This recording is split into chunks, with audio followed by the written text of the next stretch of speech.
One weapon system arrived in Ukraine in June 2022. Within 30 days, the entire Russian logistics network collapsed. This is the story of how Himars changed everything.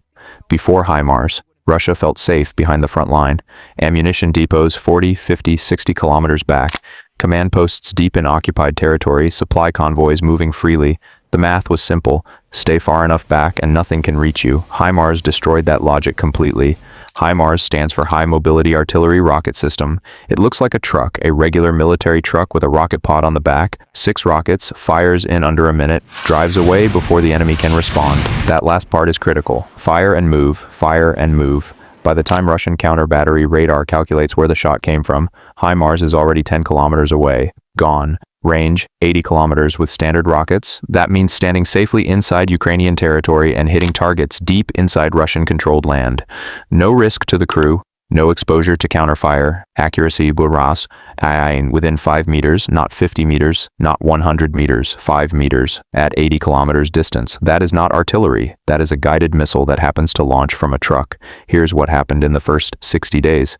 Ukraine used Himars to systematically destroy every major Russian ammunition depot within range.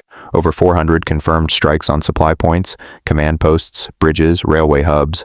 Russia lost months of pre-positioned supplies in weeks. Russian ground forces started running out of ammunition. Artillery, the backbone of Russian tactics, slowed down.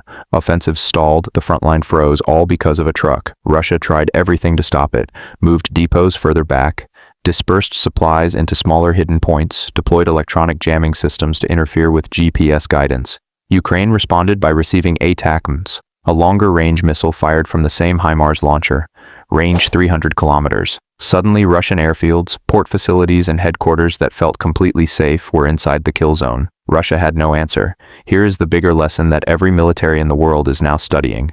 Modern warfare is not about the biggest army or the most tanks. It is about precision, mobility, and logistics. Destroy the enemy's ability to resupply, and their entire fighting force grinds to a halt, no matter how large it is. Himars did not win the war alone, but it proved something that changes military strategy forever. You do not need to match the enemy soldier for soldier. You need to cut the line that feeds them.